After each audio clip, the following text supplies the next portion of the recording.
We're here for a special episode thing, I guess, where we're here to talk about a video game that we both played recently, and in fact, we sort of played it at the same time without the other one noticing. We already made jokes about that already, and in fact, we've also discussed at length, to a certain extent, this game in the past. But for the sake of this episode, we will be rehashing certain things. We're not going to be necessarily expecting everybody to go back and witness all of those times we've discussed such a game, which is, of course, Cyberpunk 2077. You've probably figured it out by the title of the video and maybe the thumbnail if I do anything with it. Probably not, though. And we'll also be discussing the DLC that goes along with that game. So, Peter, do you want to kick this thing off? Sure, and full warning, I think we're probably going to be discussing spoilers later on in this video, and we're not going to be monitoring ourselves too closely when discussing all that.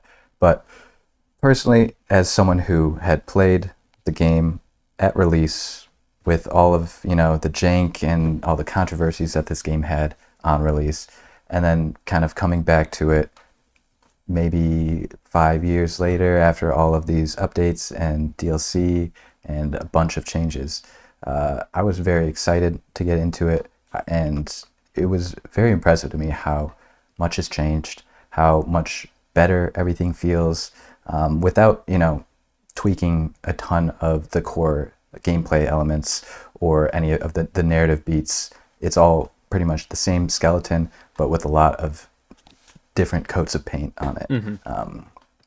And I think starting off with the gameplay sections, the perk system and the cyberware stuff and the weapons and armor all feel very different than it was in the base game or the launch version of the game. And I think it all just works so much better. The changes they've implemented make it feel more engaging, make it feel a lot more impactful, and also just it lets you kind of feel immersed in the city of Night City in a new and kind of unique way, I would say. Yeah, nice. For me, I got a slightly different story to it because I was not necessarily anticipating or hoping to play this game at launch like yourself. I don't even think I knew at the time that it was the same people who had made The Witcher, which were also games that I had not played at the time of this game's release. But I had heard of this game, and I had heard of it being a very anticipated and something that many people looked forward to. And as far as like that goes, it's very close to being maybe the most universally anticipated game ever. And then it's just at launch, it's like a huge flop. It just in terms of optimization and bugs and lagginess and whatnot, which I think when you discussed it on one of our podcatchers episodes, you had mentioned that somehow you were devoid of those bugs. You were invincible. I was able to somehow to all of them, that. even on a sort of crummy setup, even for the time. So I'd heard about all that. I watched people play it at the time it came out. I'm like, wow, that sucks for all those people who were interested in this thing. And then just years went by. I was living my life, doing other things, playing other games, and then I was chatting with my friend, and he was like, man, I'm playing Cyberpunk. It's like the coolest, greatest thing ever. And I'm like, bro, what do you mean? Is there a different game that's also called Cyberpunk that has come out recently? But no, it was the same fucking game that used to be a complete buggy mess, and they just fixed everything, I guess, over the course of 3 years there. And by the time they released Phantom Liberty, it was sort of a much more solid, complete, doable, workable game that works and functions, and was very good from there. So from that point, the game started to get under my radar, and it wasn't too long after until I decided to check it out for myself, which I enjoy this game a lot too. I've not experimented as heavily with many of the gameplay systems that you have done for my first playthrough, which I plan on going back to this eventually. But for my first playthrough, I stuck with it very simple, and I just did shotguns and hammers, and I just upgraded that skill tree. Oftentimes, I was playing on normal mode also, and this most recent time we're playing on the the hardest one. So I oftentimes just forgot that I was leveling up or had like a skill tree going on. I was uh, very distracted by many of the other sort of core things going on with this video game, which there's a lot, given that it's an open world. Um, but that's a good thing in this case because there's a lot of content and a lot of it's good. Again, you would know more about that than myself because you 100% of this one, right? Not did I? I I don't don't know. think so. There's still a few things Oh, really? that I would have to do specifically for. I thought you did. Um, I thought you did. s- I was getting my hopes up. I was gonna ask so many Actually, I did. questions No, about. you're absolutely right. Okay. You're Yeah, don't absolutely right. fucking. I I know you wasn't sure better if than I you do. All had. right, so shut up. You do. Yeah, there are certain achievements that are relegated to, making a certain decision at a key moment. And in order to get all of those achievements, I just had to reload a bunch of saves a Yeah. few times. Um, and, that's worth it, in my opinion, for this game, because I think every kind of avenue and quest is worth experiencing once. Specifically, as we will go on to talk about the endings, I think all of them are really great. They each have their own achievement, which is why hmm I mention it here, but they're all definitely worth it to check out and just reload a save and kind of figure out what the whole kind of experience of the game was meant to be, at least through the developer's narrative eyes. Um, but yeah, it's sick that you finally checked it out and that you had a great experience on your first time playing through without having to worry about any of the major bugs that plagued everyone else. Although I also had a very similar experience when I played at launch. But now you have a ton of different game systems, hmm whole DLC. Um, Everything just looks a lot better. Like the graphics in this game look fantastic. You played on PlayStation, did you? I played on PC, so I had like Okay. super turbo epic Yeah, graphics yeah, yeah. mostly. It would only like lag in this one spot. I forget where it was, but it was a spot that was maybe a part of Phantom Liberty, and it was filled with it was Hmm. like some bar or like building where there was like a bunch of people outside, and then you go inside, there's like way more people. It was literally just that one area when I went in and out of it. I think it was Hmm. part of Dogtown in Phantom Liberty.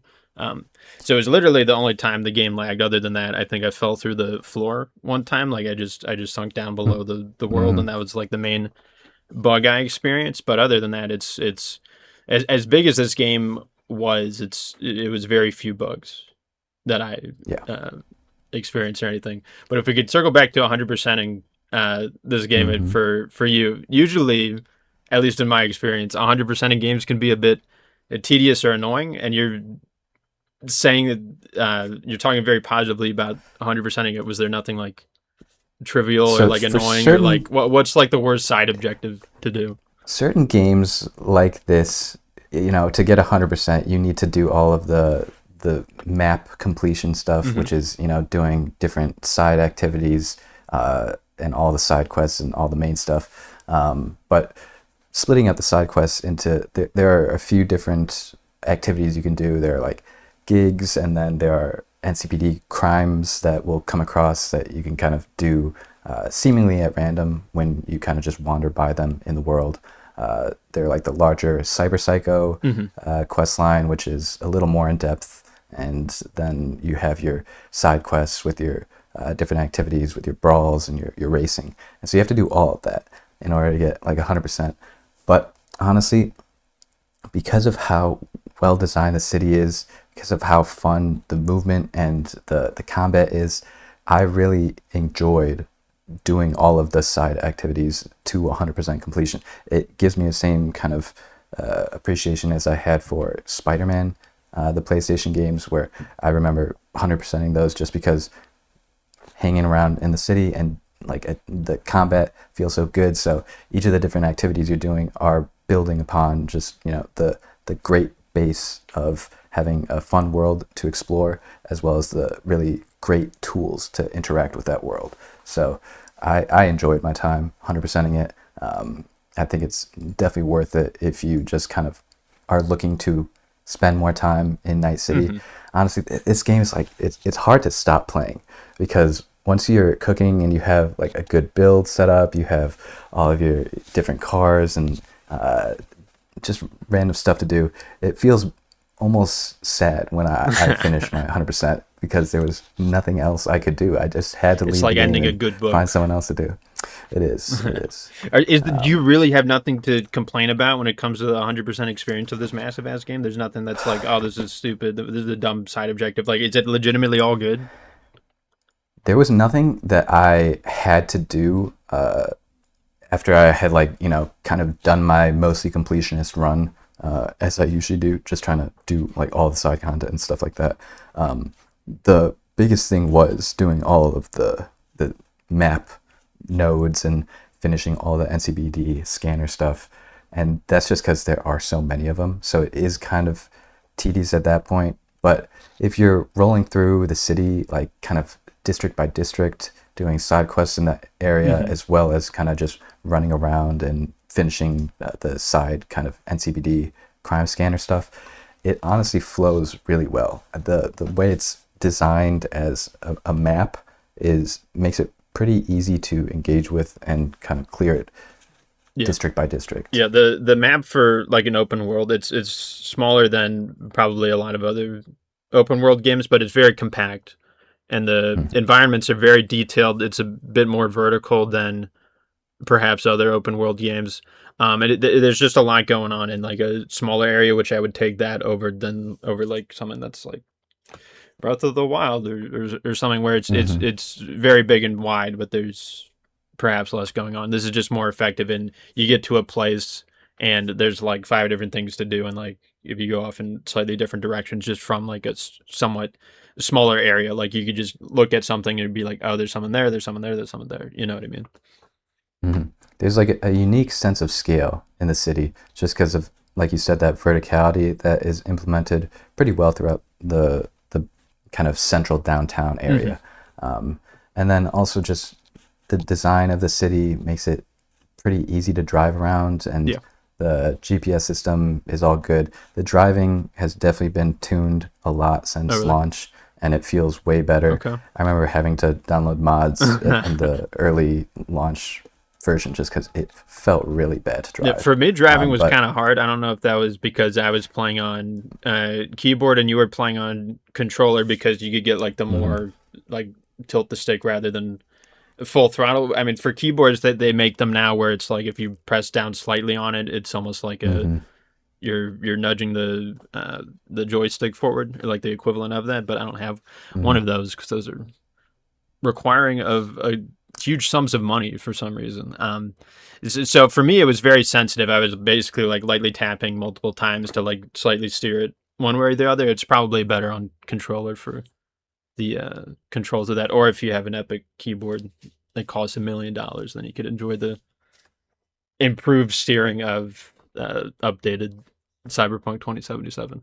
I actually ended up playing parts of the game on mouse and keyboard, and then parts of it like for driving specifically, I would whip out the controller because you're absolutely right. It is way worse on mouse and keyboard. It just does not control as smoothly. But like you said, if you had one of those, modular activation force keyboards, then that would be problem solved. But would you do the shooting parts on mouse and keyboard, or would you still do those on controller? Yeah. Okay. So I would do shooting and combat stuff in mouse and keyboard. I kind of made that change when I changed my build up. I was originally a net runner and doing a bunch of quick hacks, stuff like that. But then I changed to kind of bullet time Sandevistan katana build, which was a lot of fun, where you're just slowing time and then hitting a million times. You're doing so much damage. It was a very safe way to deal with the later portions of the game in the higher difficulties. But it was also kind of requiring more control over my camera, so I switched to mouse and keyboard because it did end up being better for combat in general. And first-person game, it's just hard to avoid that pitfall.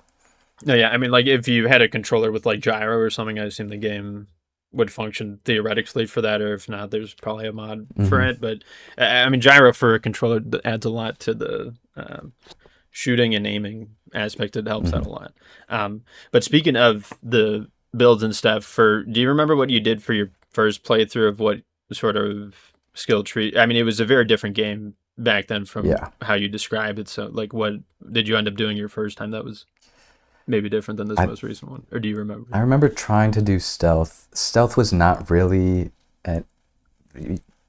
well utilized throughout the game. Yeah. I think it's much better now with cool and the different knives and the synergies you can have with silenced weapons. But originally I had tried to be like a sniper kind of character with like a stealth sniper. But really the game felt, at least the perk system, felt a lot more random. It was a really confusing tree that made it really hard to figure It out wasn't like filtered what. by like weapon types or anything. It was like, No, it was the different attribute trees, and then there were multiple trees. That I think there were two different trees for each attribute, and you kind of had to figure out. It was honestly, thinking back, it's such a messy tree to. Whereas with now you have three different trees with your different kind of primary or final big perk point that kind of gives you a unique ability or passive effect. mm-hmm. And that's just a lot easier to follow, I think. And they also changed the skill points where your skills will build up just by doing a bunch of random things in this most recent Phantom Liberty kind of update. But in the earlier game, you had to essentially, I don't even remember how you got those perks. I think you had to spend another skill point in order to get those different passive effects, which I think it's just all implemented so much better in 2.0, and it makes it much easier to follow and build interesting builds.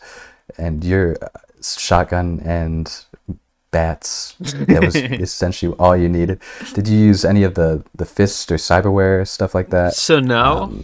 No, Okay. I didn't really fuck around because it's like I could have gone to all the shops or whatever, and because there's a lot of like sub equipment slots that the game lets you have. I mean, there's maybe like what would you say, like 20 or something of them for like the cyberware Maybe, shits. yeah, It's like there's a bunch of them that you could have. So I remember going to a few of the stores and looking at them and browsing them. I'm like, man, I don't need all this shit. I'm just gonna fucking play. Maybe I need this money for something way cooler, and I just didn't spend it on stuff because like money's like a little bit tight early on, but then eventually you just make so much that it's like you just buy whatever sort of thing you want, which I don't know if that's something you qualify as a shortcoming. It's something very common in most video games of money either being you either have too little of it or you have too much of it. It's like I feel like most video games don't even get that right necessarily, but it's pretty tough, tight rope to balance. And it's across like every genre,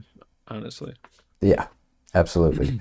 It's a very specific game design choice that has pretty kind of wide branching effects. But honestly, in this game, you can make do without like any money. It's just one of those games where there's a lot of freedom in the way that you kind of approach a quest. There's not necessarily a lot of narrative freedom or decisions that you make with actual consequence, but the gameplay systems are all set up so that everything can be utilized no matter what you're spec'd into, or if you're not spec'd into anything at all.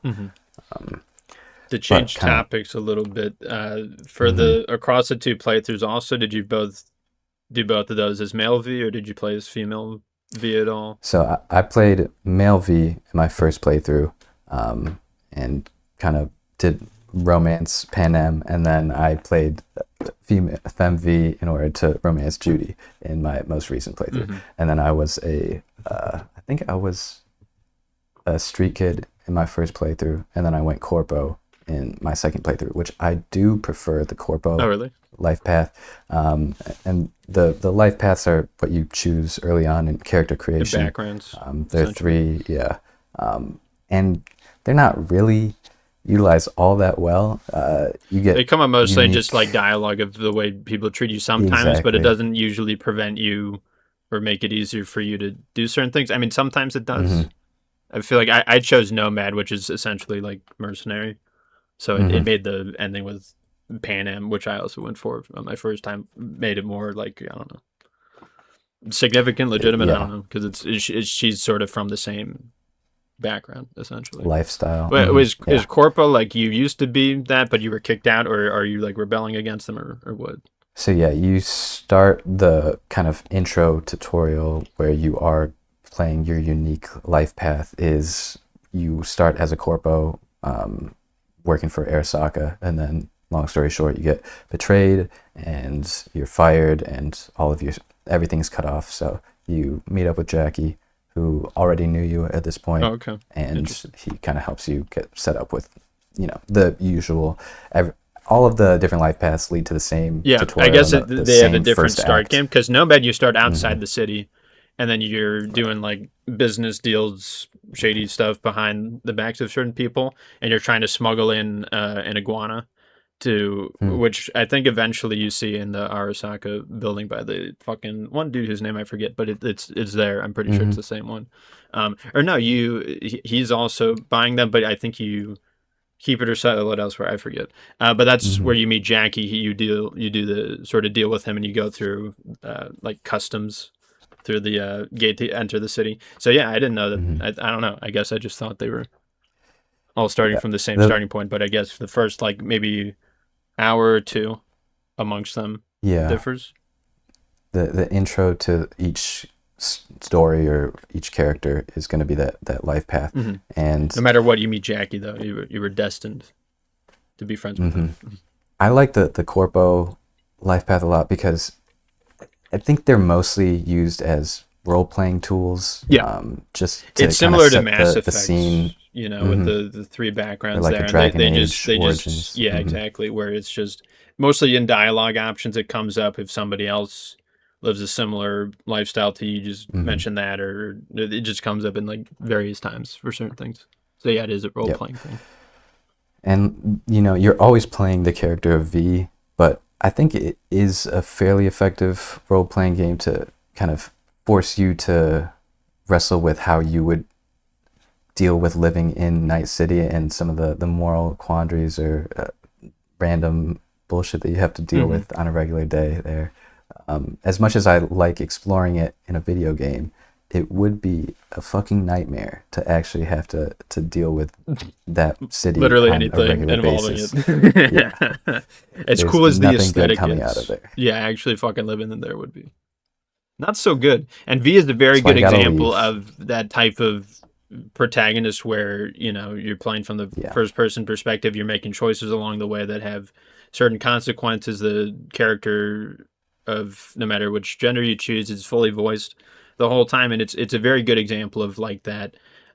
You know, you're role playing through them, but then they're also it's sort of like Shepard from Mass Effect, where Hmm. they still feel very much like a natural character within world, even though you're the one driving the decisions through them, which is very different from just the character being literally you or like Hmm. literally just only the character in game. It's a very good blend of those two things there.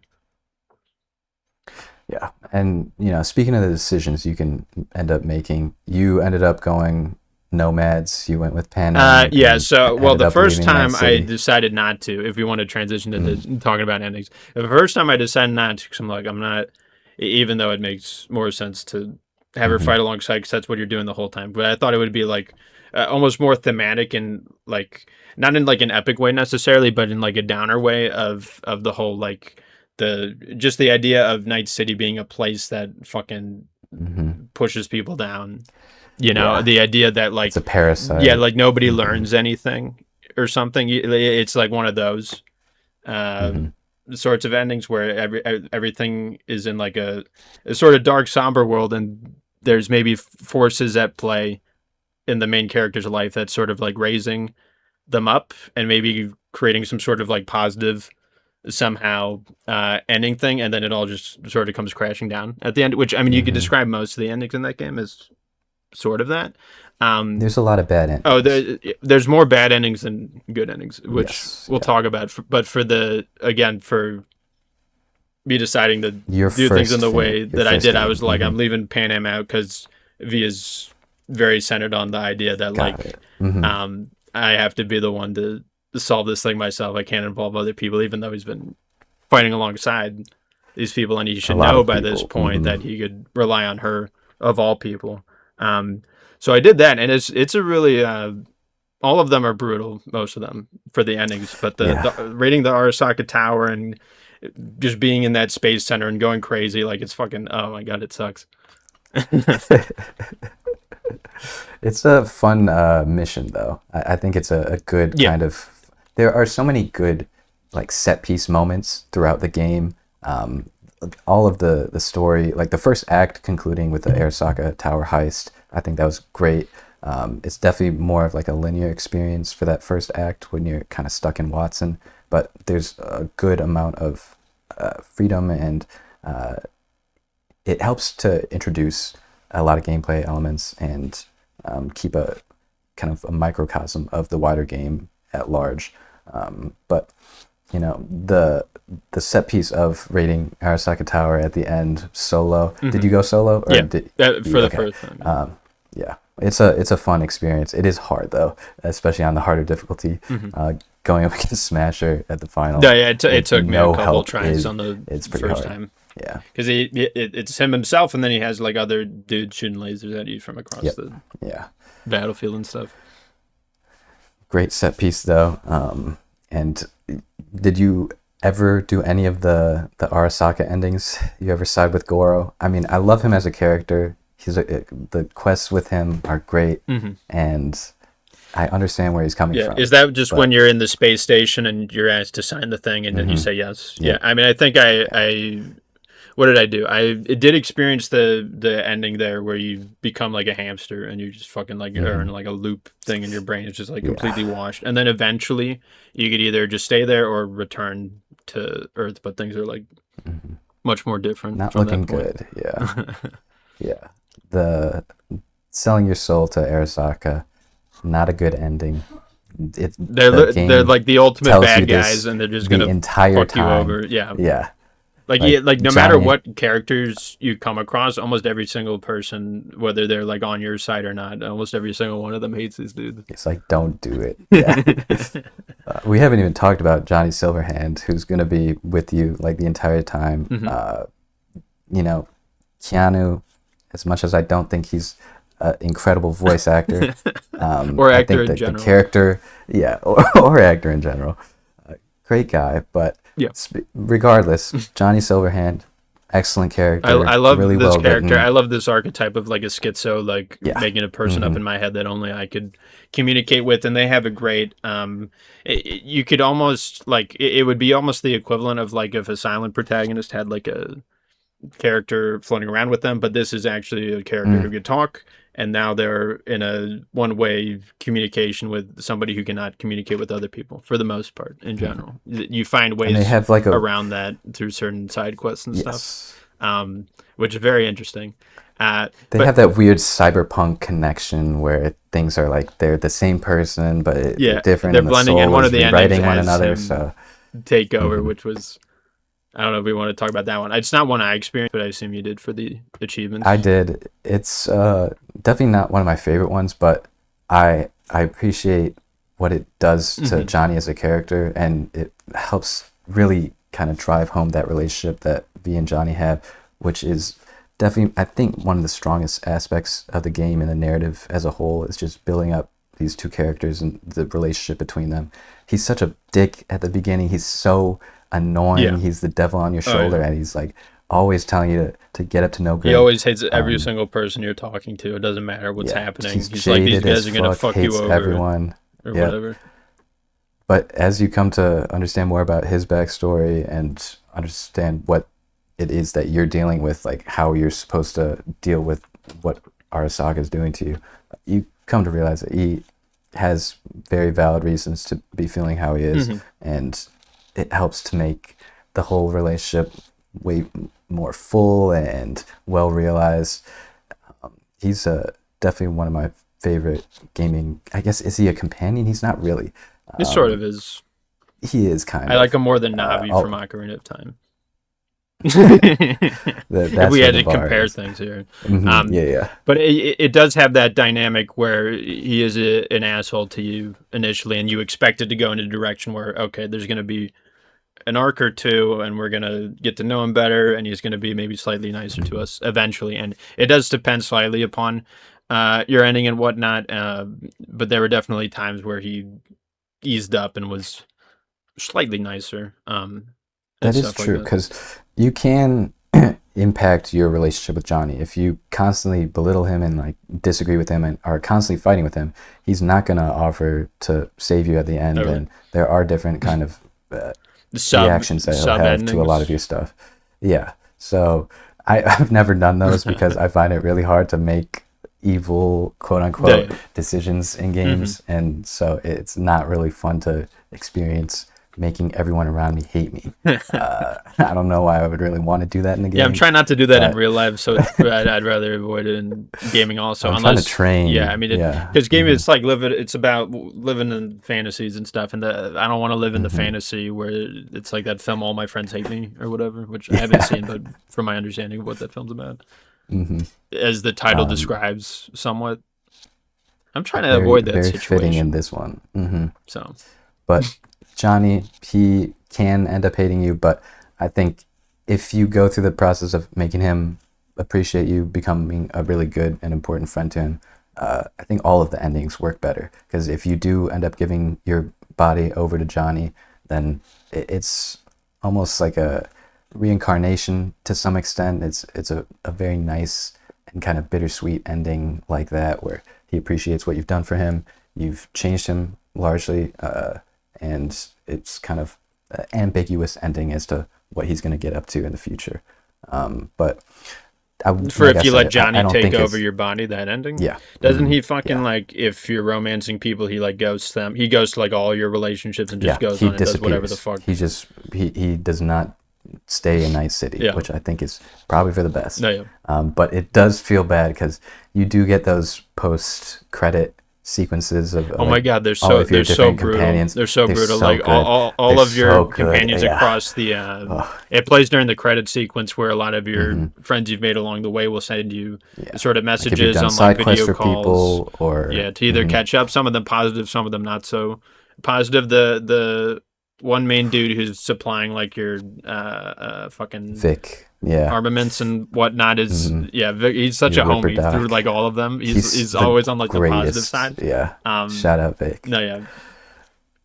But man, some of those endings where because another one of the endings is you just kill yourself. You have the option to just be like, I don't want to fight Arasaka, I don't want to deal with Johnny, I'm gonna just end it here. I don't want to live in this Baka world anymore. Which is it's definitely the worst ending, just because you don't get like an extended it's the worst ending for multiple reasons, because you don't get to see the rest of the game from that point, and then also it's not a thing you should do in a game or real life, probably.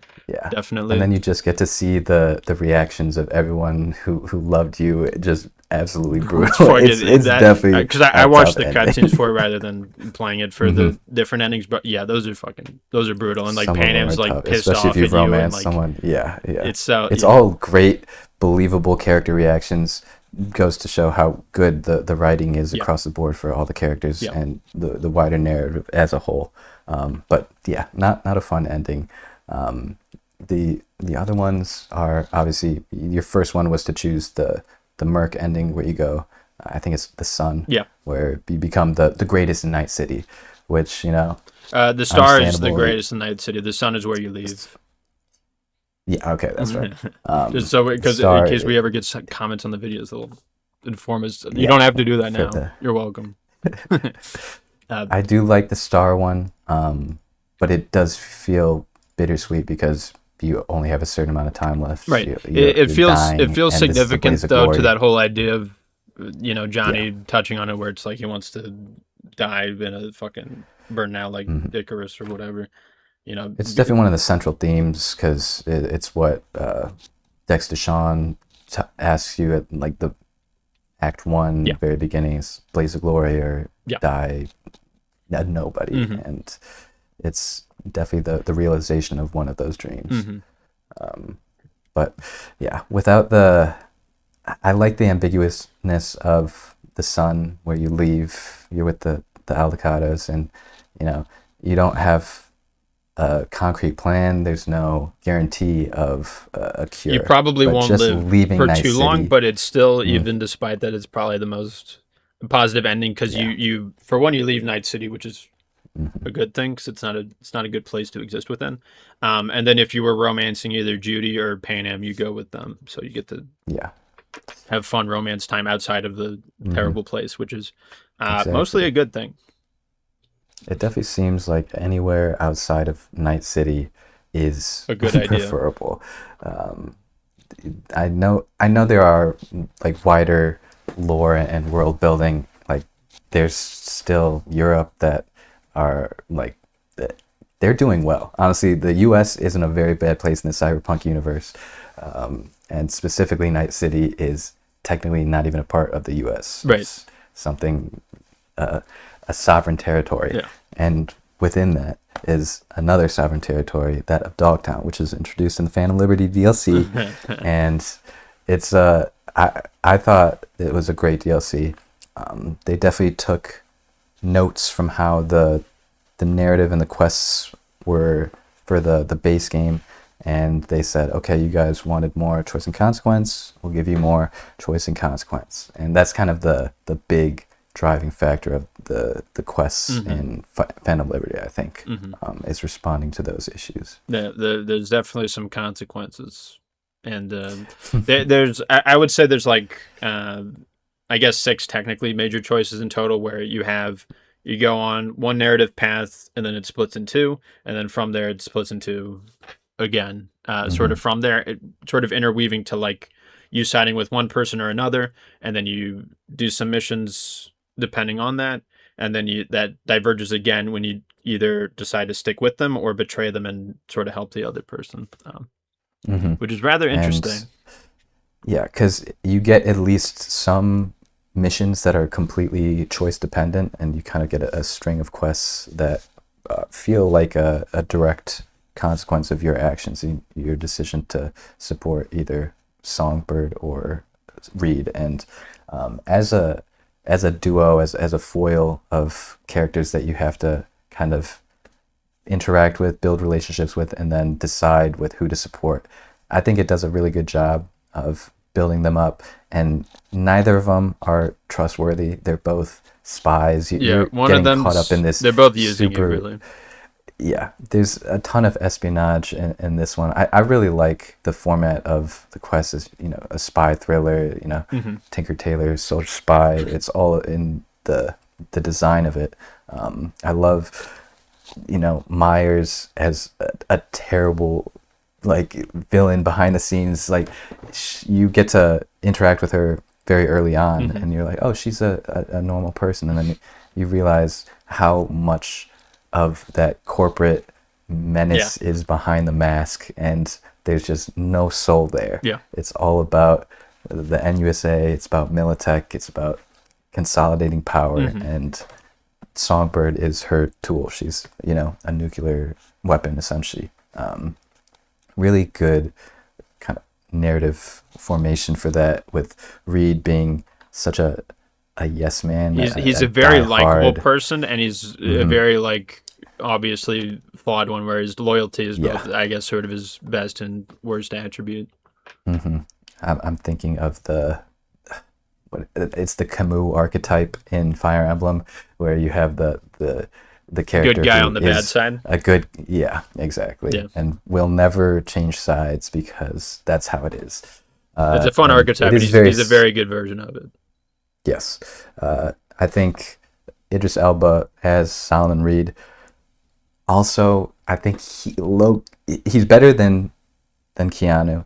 I think there's still definitely moments where he's not used to voice acting, and some of the deliveries it's probably a bit weird for random him, one-off lines. It's very different, because you're in like a green screen room and you've got all these things on your face, and I don't even know if he has other actors in the room. A ton of different versions of lines. No, you're just in a closet reading off Oh, really? lines. Yeah. I think is what it usually comes down Did they to, not map and his it's face though, and have green screen room, and have him they walking definitely had around that and for running more of around? the in-depth cutscenes and the narrative moments. They had him do Did they mocap, just have like a but for general the mouth movement thing for like yeah, all people? Okay, they okay, okay. scan the actors' heads, like Right, 50 just to get their million face, pictures or and then they whatever have to like get a someone model. else a long time ago do like Hmm. mouth movements, and they just map everything Yeah, to that. it's just That's interesting. base animations for dialogue and Okay. speaking. But yeah, he's a great character.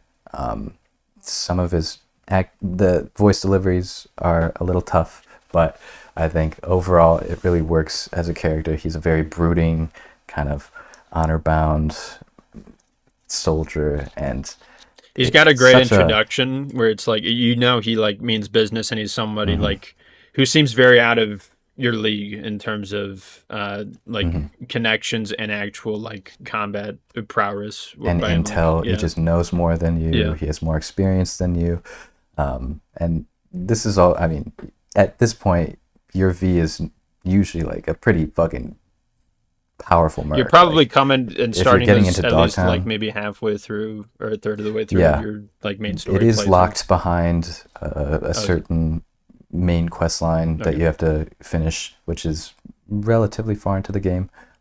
So you're definitely kind of balanced so that you can deal with Dogtown. It's a relatively late level location, and the quests there are all great. I think the side activities there, gigs specifically, are stronger than the selection that you have in the base game, just because I think there are more decisions that you can make and more interesting kind of the quests are just more interesting in Okay. general, I think, across Phantom Liberty.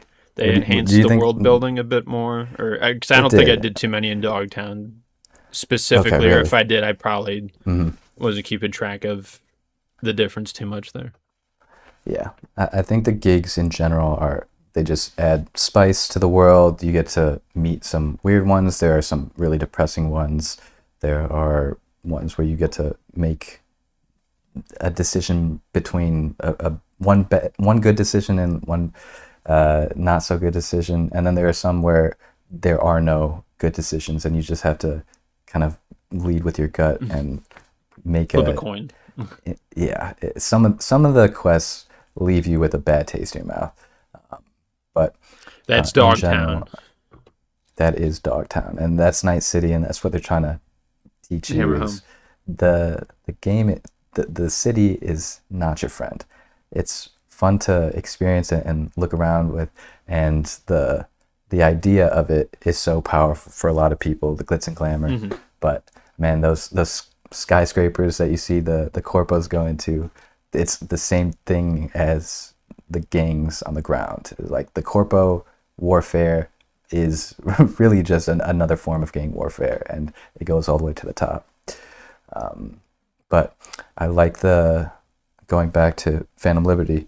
I like Kurt Hansen as an antagonist. He's kind of an interesting villain, or he's not really the worst villain, but he's running Dogtown, and he's a big ex-Militech man Hmm. and kind of trying to keep things in control. But the fact that Somi got the NUSA to get hit over Dogtown makes it very hard to deal with. It's a precarious situation, and it's fun to try and figure out what to do as V, Hmm. honestly. Did you have a preferred ending out of I think sort of four main ones? Yeah, I like killing Somi but siding with Reed. So the siding with Reed is honestly probably my favorite quest segment, where you get to go through this almost horror section where Somi possesses I think it's a drilling robot, Hmm. but it just like stalks It's you like a big through spider thing. this abandoned research facility or something like that, and it feels very much inspired by Alien Isolation or other kind of horror games, and it's very effective. It also does it, that the whole quest line does a really good job of showing you Somi's backstory. You get these different kind of segments of interacting with her past in real time. There's this weird kind of it's this black wall effect that is creating bleed over into the real world, and it's really cool. I like the lore of the black wall and the rogue AIs and how evil everything can get, and they're essentially just trying to destroy the world of humanity because, you know, AI is always bad, I guess. But it's a very interesting narrative element, and it makes Somi a very compelling character, someone I would like to side with, but I think she is low-key too dangerous to be left alive. And sending her back to the NUSA and Myers just feels super cruel. Yeah. You know that if you're sending her back to Myers, she is not going to get any help. She's just going to be salvaged for parts, essentially, because she is in a bad way at the end of siding with Reed. At the end of literally any ending, she's either dead or on the brink of it. Because what I decided to do, sort of the opposite, where I sided with Somi, and then I did that quest line, and I ended up shooting Reed and getting her onto the fucking, I can only think of plane, the fucking spaceship. You're going to the spaceship going to the moon. Yeah. And that's a really interesting ending, because I had that same sort of takeaway with the president at first that you did, where it's like, oh, this is a cool, like, normal person who could maybe like uphold a new freaking bring order to this city of chaos, and then like you're going through the like, not sewer, but like pipes with Somi, and you listen in on her and Reed's conversation, and she's like, fucking use whatever means necessary to fucking bring her back, and you're like, wait a minute, what does that mean? Any means necessary. And then you're like going through the spaceport to get Somi in, and she just fucking sends her army in, and there's a literal massacre of like a bunch of innocent people. So then I'm like, that's when I knew that I'm probably on the right side by not aligning myself with her. It's just like exactly, mask off, like, oh my god, what the fuck, how is this is happening now, what do you mean? And the you know, it's you carry her all the way. It's a pretty crazy quest, and it was honestly, it was slightly difficult because there's a lot of dudes who come at you from you like take her to this one station, and then you get the powers of the Reaper or whatever, and then you just fucking blast people. So you get I think in that, and then also if you side with Reed but then betray him, you get also to experience the Reaper powers for a little bit, so you get to see what Somi is theoretically capable of at all times, just fucking blasting everybody. Just sending their consciousness to the black wall. It's metal as fuck. And like super depressing lore wise, but it's a really cool sequence. And the whole spaceport, like kind of, you get to go a little like undercover and kind of experience like a bit of a spy thriller mission there. It was a cool set piece as well. And then you take her up to the craft, and you're about to load her in, and Reed comes out, and he's like, all right, either drop her or like give her to me, or fucking, I don't know what's gonna happen. And so you can either shoot him or hand it over to her, and I didn't want to because I like him, but he's like we said, he's the good guy on the bad side, so I had to do it to him. And you load Somi up as she's like essentially barely conscious, if at all. She's like unconscious and barely alive. You send her up into space. Supposedly she's going to be helped, and maybe stuff will happen, but you don't really know. So you just watch the shuttlecraft take off, like sitting there with like the result of your actions of killing Reed and letting her go and not knowing what the fuck's happening. The whole point of you helping her supposedly was she could help you, because that's what she beamed you up for, which that was a lie, because she was using you for you to help her get out of her situation. I feel like I clocked that very early on. It's too convenient. Like, not in this game. It was way too convenient that I have the cure for this. And also it's a side I guess I knew because I had already played the game. So I know there's no happy ending here. So that's why I kind of was able to side with Somi. I never felt betrayed by her. I was more like, bro, you can tell me the truth. I'm in it for the long haul just because I'm invested. but you don't need to string me along like this. But like what? But But like I definitely- was saying, the just sitting there watching the shuttlecraft take off as you're like accepting killing Reed and letting her go. It's such like a unique It is a mood great- atmosphere experience. Like it's just like, god damn, nothing There's no improved. happy ending. I'm still in the same Nope. shitty situation. Every person that I've Yep. met across this entire quest It's line bleak. is worse Yeah. off. Everything fucking sucks, one and then you likes just have to me. you just have to go back to playing the main game, and it's like Mm-hmm. I can understand why a lot of people hold the DLC in a very high regard, to the point where it's even more highly rated than the base game. I think it's even that ending alone, it's really great excellent. and really unique. Really poignant. Yeah. Mm-hmm. It's definitely, it feels so much worse because in order to get the other ending, you have to side with Somi and then betray her to Reed by, getting up to the space shuttle and then just Like you handing do her all that over. fucking work, And the that feels massacre so takes bad. place just to hand her exactly. over. Like it's like, oh my so many God. people died, and for what? It's like you still get the commendations from the NUSA. No, you don't. You don't get the commendations from the NUSA. Can't So you unlock for the ending specific to the main story that unlocks through Phantom Liberty? You have to side with Reed and let him live. I'm pretty sure. Okay. Did you do that one and also? 'Cause that that's an ending achievement, right? is another excellent ending. This one is probably the most in-depth ending out of any of them, and it's also really bittersweet, depressing, and doesn't leave you with closure, but it's a unique feeling, and it's really impactful. In this ending, essentially you go to the NUSA after giving them Somi, and they offer to have their researchers try and scrape your brain out and get Johnny out of there. And essentially you sign with them, and you wake up, I think it's like 3 years later. It was only supposed to be like 3 months, but it's a massive time skip, and no one knows where you've been. You've been in this off-grid location with the NUSA, and you are not in a good spot after getting your brain scraped out, and you get the opportunity to call up the different people that you've met, and all of them have moved on. Not all of them are in good places. Like River killed a guy in a bar fight, got kicked off the force, and is not in a good place. Carrie is off gallivanting with He probably has the best J-pop thing, 'cause group, he's actually living his career successfully, and is like, oh, I'll hang out with you maybe eventually. But he's booked for months because he's so famous, I guess. Pan Am has blocked you because she felt betrayed. You disappeared on her and doesn't ever want to see you again. There, Judy has a wife now and is married and is not in Night City, I think. Yeah, she moves out, I think, for this one. Yeah, so it's just a bunch of time has passed. Everything's different. You got what you wanted. No Johnny, but at the cost of all of your relationships, except for Vic. He's still a homie. Except his Vic, you thing get to go is back owned to by Vic. Arasaka now. Yeah, so he got bought out and he's a corpo now, and the corps are awful. They all suck.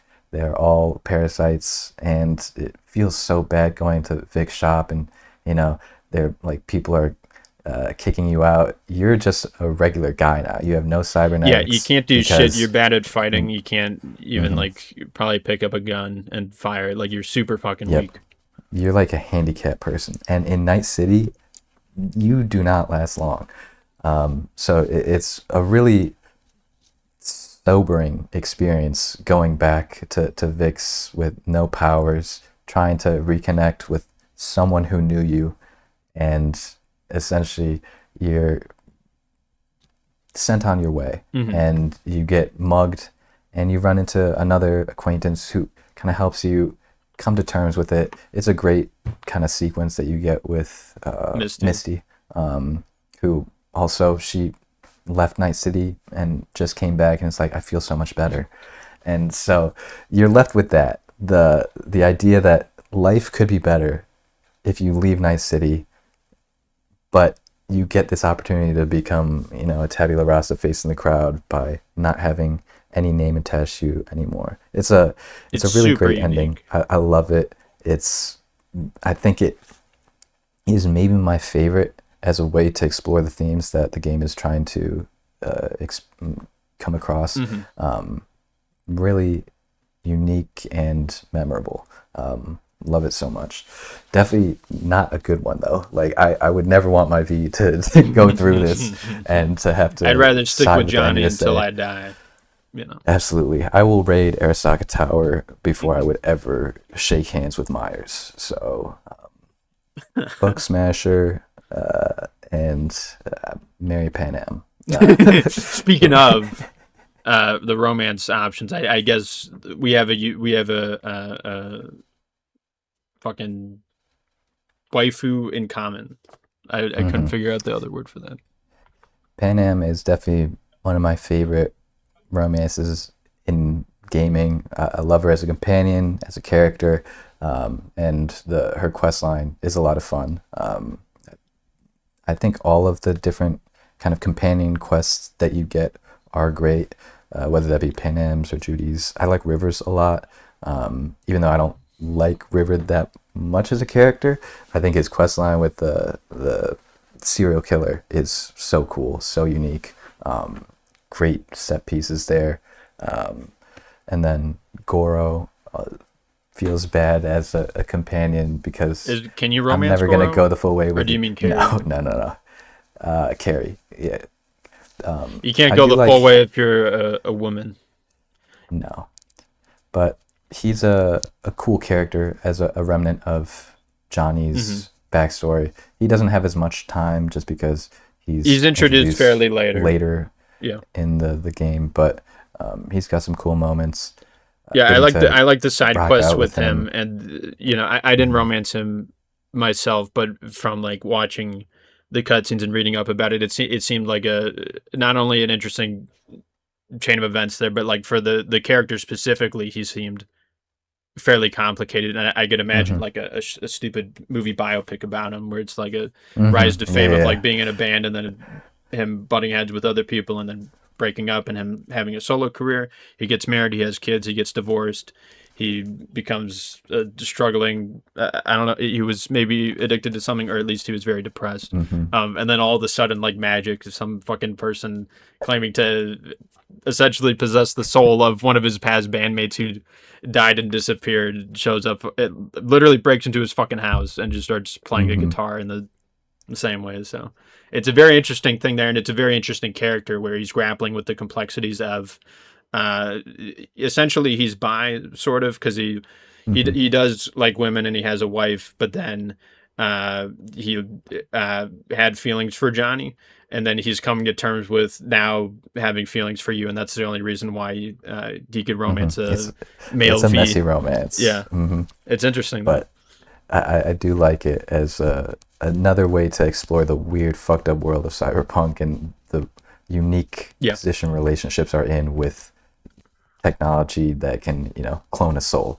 It's kind of weird and nasty and very complicated. But definitely great writing throughout all of the different relationships that you can have.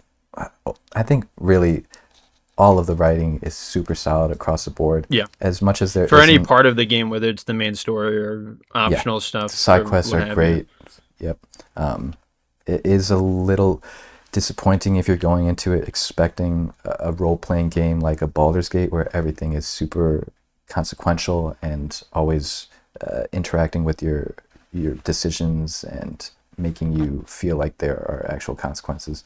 But at the end of the day, Cyberpunk is definitely much more of an action-focused RPG. The gameplay systems all encourage that. The design of the world encourages you to play more almost reactionary and engage with the sense of immersion that you get without necessarily having all of the necessary narrative elements to fulfill having a ton of unique choices and consequences through a lot of the base game. You get a little taste of it in Phantom Liberty, which I think is great, definitely worth experiencing.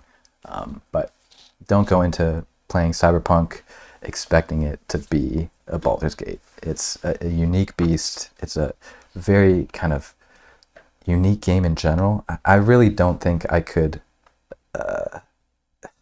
Night City is such a unique world to explore that I don't think I could get that fix of playing Cyberpunk anywhere else. It's definitely a unique game that I think is worth playing. Yeah, video game fictional worlds tend to be at least a little bit more positive, both in story and the actual like everything that's going on with it. So yeah, take notes of what Peter just said in case you haven't played the game yet and you got this far into our spoiler discussion. But to circle back to the romance, one thing I want to say about Pan Am is I like it when two people in fiction fight alongside each other and then do the sexy acts of adult stuff. I think that's pretty cool. And she's a great example a good trope of that. Yeah. Did you have any takes on Judy? Or since you romance her Judy's also, right? great. I liked her. I think her quest line is not. I prefer Pan Am's overall, especially because that final quest of going, Raiding you go into the lake and you go scuba diving.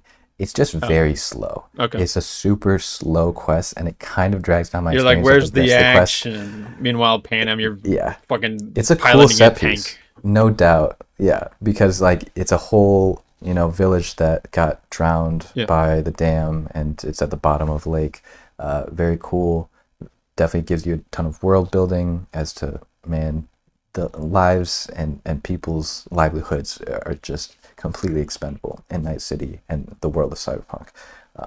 But like I said, the gameplay is not fun, and it kind of drags down my experience with the rest of her quests. Although I do like her dealing with clouds and trying to get the dolls set up in. There's not really a good ending for hers either. Yeah, you leave the city, but she's a lot more codependent on you than Pan Am is. Where if you take the Sun ending with Pan Am, she's almost like distracted by being the leader of the clan now, and she has less time for you. Meanwhile, Judy is all about you being there with her, so it's like you're probably not going to survive much longer, and that she's going to be left with no one else to share her issues or she's already gone through the whole process of exposing herself to an individual, and then for that person to just disappear, it's like everything would suck. Come back probably. But I think because of her reactions from other endings and her post-credit scenes, in some of the other endings that you get, she will just leave Night City and she'll call V and be like, yo, I'm doing great. I'm so glad I left. No, she does good on her own. It's not necessarily, she'll do well on her own. And more if she stays with the Aldecatas, I think she could probably fit in with the Aldecatas. She could definitely join the family there. I think they're always looking for new mechanics. But yeah, great game. If I had to say something in general about the romances, is that they sort of they're very good in that they feel more natural than a lot of other romances in other video games, where at the start of all their side quests they're very like platonic, and you're like acquaintancing yourself with them vaguely, and then there's a very gradual, sort of more natural, compared to most other video games, a much more natural build up to actual relationship stuff happening. And from what I noticed from playing Pan Ams and watching the cutscenes for the other three is they're like building up to each of those like same goals of being with them in different ways, where like Pan Am there's sort of like the flirtatious backs and forths and then her turning you down a couple of times. Meanwhile for Judy it's just like an all like natural increase. Now we're smooching and holding hands and now we're together forever, type of thing. So it's interesting there, and it reflects perhaps a value of the West versus Japan maybe when it comes to the romances in video games, where it's perhaps more pandering in the Japanese games versus the West, where they're trying to take a more natural approach to things. And I would say that reflects overall for any single media to come out of one place or the other. And I'm not saying that like either of those is better than the other. In general, I mean, for romances in video games, it's maybe better to be more natural. I don't know. I mean, I guess it depends on the game and obviously the person. If you just want a fucking waifu with big anime titties who's like, I fucking love main character coon for no fucking reason, then like I mean that's cool maybe. Whatever. I mean, I'll take it in some games, I guess. Yeah. I don't know, but it's cool in this for again I mean you have at least talked up the writing a line, and it's definitely shines quite brightly onto the romances. They're done quite well compared to pretty much every other video game in existence, I'd say. It's just all a nice cohesive experience. It helps kind of immerse you a lot in the characters and the world. It's just all really unique blend that makes it a ton of fun to play, in my opinion. I like just experiencing the characters. I like playing the game. I like doing the combat. I like the racing. I like the quests. Do you actually have no problems with this game, bro? You have nothing? It's at a 9 out of 10 for me. So, I don't think missing. It's flawless. I think, like I said, I would have liked if there were more narrative decisions and consequences. Okay. If there could have been more of the Phantom Liberty design implemented in the base game. There are also just certain elements that I think are underutilized or not fully integrated into the experience. Like some of the armor and cosmetic stuff is kind of weird because a lot of the actual physical armor stats that you're going to be getting are through cyberware, and so the stuff that you're wearing is purely cosmetic, which is okay, but it feels like there could have been more there, more systems drawn out. The crafting is also weird, not super well utilized. There is crafting, and you get schematics, and some of the rare weapons that you can get are only craftable, and there's weird systems there that I think aren't super well integrated into the game. I kind of feel the same way about driving and racing, where it just feels a bit more like an auxiliary system where you're doing it for your certain quests, but there's not as many moments in like the game that you're going to be doing like mounted combat or vehicle combat, stuff like that. You don't do that super often. There are just kind of those small nitpicks that I have that make me think that it's not a masterpiece. It's just a very good polished game that is unique and offers me something that I don't think I'll get in any other game except maybe a sequel where all of this is going to be polished and all of my questions will be answered and we will get that 1 point increase to get a 10 out of 10 game. But that's all I can hope for, really. Yeah. For me, it's an 8, both this and the DLC. And the main reason is the elevators. The elevators are not good. You hate them. In this game. I was playing through them I remembered you hating that, and I was like, I can kind of get it. There are some elevators that take too long, but it's a loading screen. I know it's a loading screen. A little bit at least. But it is weird because you get on the elevator, you would expect to immediately be able to press a button to go up or down a floor, but you just have to look at the screen to do something. I guess it's loading the entire rest of the game that you're going to. And sometimes you have to wait for characters to enter the yes, elevator. Sometimes and you gotta wait for fucking characters. Even when they enter the elevator, you still have to wait. There. Yeah.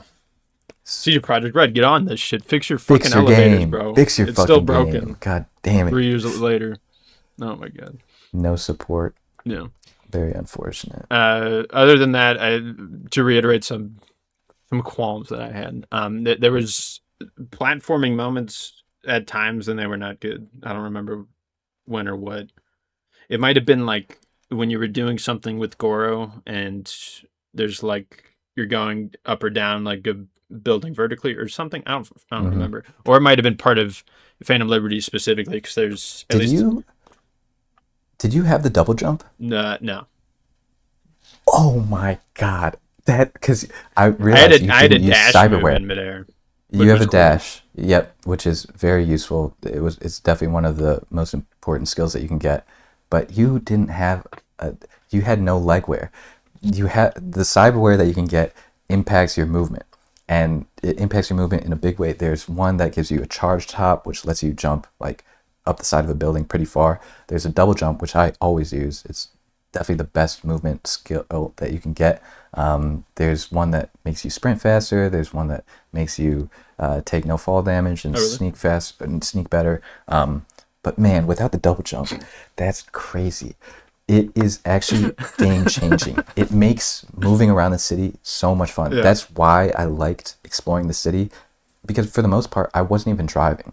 If I'm going like doing side activities for a lot of the I was biking where I was just shit. Doing bike circle on the shitty keyboard controls. You can move so fast by doing chain dashing and double jumping, because you're in midair, you're just constantly building up momentum, and so you're just it's a weird movement tech, and it feels very natural to do on mouse and keyboard and just like on controller, but it makes you zoom so fast. You get to have the increased verticality of having a double jump, which makes exploring higher higher areas much better. You can get to, you know, the unique kind of avenues of entering a building where there's almost always a skylight, there's almost always a window on a second or third floor that's going to be opening, and so it just makes the game so much better getting that double jump, honestly. Well, it gives me reason to go back to it someday. Yeah, when you eventually replay, you need that. I cannot imagine not having any way of getting... You know, you say all this stuff, but I think the game really just deep down has bad platforming, and they just implemented that 3 years after through the updates. It's like, oh, what do we do? We're gonna have to fucking... Oh, no. Oh, our players, we'll give them a double jump. We don't know. We fucked up the game. We should have just fucking made everything flat. Because genuinely, I like the platforming in the game. Like, it's not great because it's the first person. I'm talking, for like my notes, I'm talking about like very specific sections that I don't remember anymore because my notes are not detailed enough. I know there are like moments like that in, I'm thinking of Phantom Liberty, chiefly, where like you're going through the stadium at first and you're kind of jumping around and exploring and trying to get through into Dogtown. Might have been that. And that was kind of a platforming section. But man, it's honestly, with the movement skills and everything that you can get through double jumps and cyberware augmentation. All right, we get it. You think I fucking suck ass at the video game and you're the greatest ever. I get it. We all know now. You definitely missed out. That would get you to a +1. That would get you to a 9. 9 out of 10. Ooh. Yep. Ooh, but they have to fix the underwater sections, honestly, because that was dumb. In the Phantom Liberty, yeah, I just couldn't tell where the fuck it wanted me to go for like 5 or 10 minutes. I'm like going in circles. I'm gonna die in down the one here. area. Oh, I don't know if because there's only like one other underwater section, which is there's through the 2 sections, I think, in the entire game that you're underwater. Yeah, that's something. Anyways, that's why we love and hate this game, but mostly love. So I don't know if you had any wrap-up thoughts to say? Question mark. No closing thoughts besides, it has a good soundtrack as well. Music is good. I think in general it's a good kind of techno, weird and like driving an aggressive tone to the world. Also just helps keep you immersed. Yeah.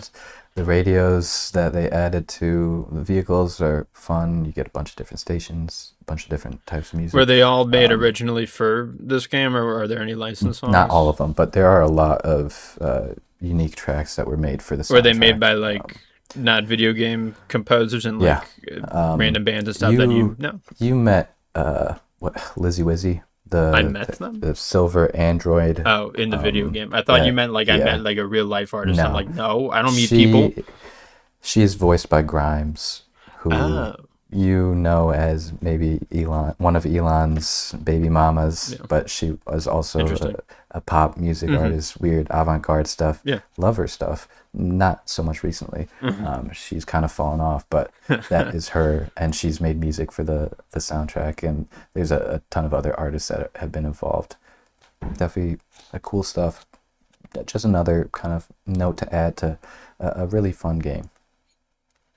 Yeah, cool. That's all I have to say. I like the character customization. You could set the dick shape and size or whatever. Yeah, that's neat. That's a one-of-a-kind thing that very few video games allow for. Yeah, it's not the most in-depth character creation, but you get to create. You get to make like weird-looking people by making crazy haircuts and changing the colors and the stuff, and like having the facial the cybernetics going on and scars and stuff like that. Yeah, definitely a good amount of freedom in the character creation, which I always appreciate. Yeah, you could have like no bush or little bush.